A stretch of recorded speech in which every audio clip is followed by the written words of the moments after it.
In 1912, when he went to the Leipzig Conservatory, he persuaded the authorities to allow him into the conducting class after only 6 weeks instead of the regulation 2 years. Here he studied Arthur Nikisch, whose magnetic personality and hypnotic power over the orchestra had first fascinated him at the age of 13.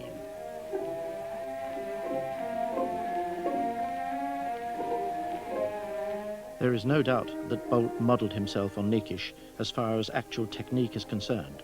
In fact, he once said to me that when he returned from Leipzig, he was a carbon copy of Nikisch. I did watch Nikisch very carefully, and I realized that he was inherently a very lazy man, as I am, and I saw that he was doing an enormous amount, far more with his fingers than most conductors do at all, because many conductors, as you know, have their fingers and wrists pretty stiff as they work.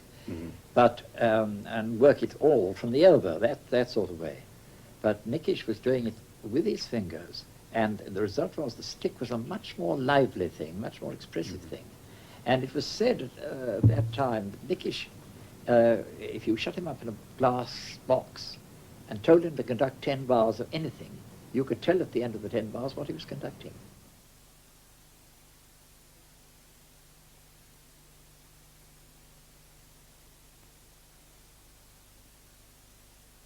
You may not know the piece that Sir Adrian is conducting here, but it's a wonderful example of his economy of gesture and yet concentration.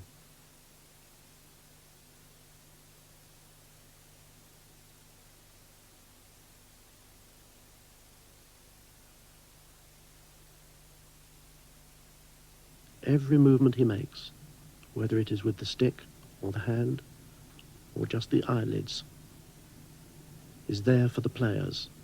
He's not mirroring his emotions, but allowing them to project the music.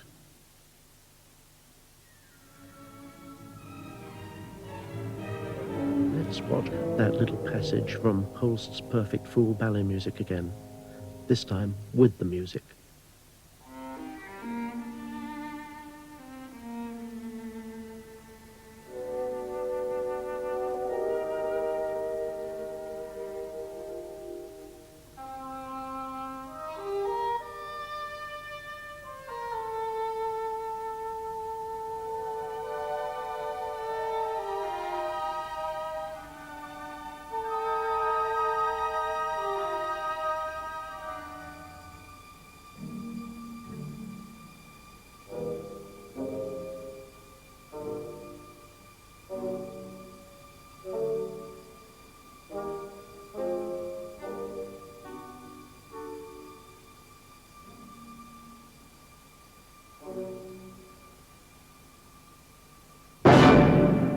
He said, oh, young man, you work much too hard, you see. You've got to do it all with your stick, and you've got to throw the juice over the orchestra with the stick. I never forget that, rather ungentlemanly expression. What he meant was you've got to actually project what you think and what you feel, and it's no use keeping it to yourself and getting into a steam, because nobody's getting anything out of it at all. You've got to get it out there, and that is the problem, and that's why one uses an implement. Now, most modern conductors work entirely on their elbows, and their wrists and fingers are quite stiff. Some of them work with their wrists, but many of them don't work with anything but the elbow. And you can hear the elbow if you switch on a loudspeaker and hear them over wireless. You will know that they're conducting with their elbows and not with the point of the stick. Because what I try and aim at is what I'm trying to teach any of the young people who have the patience to listen to me, that if you keep those two fingers a little apart, you can pivot in every way. You can work the whole thing without moving your wrist at all, even. And you bring the wrist in when you need a wider sweep. But that is the crux of the whole thing.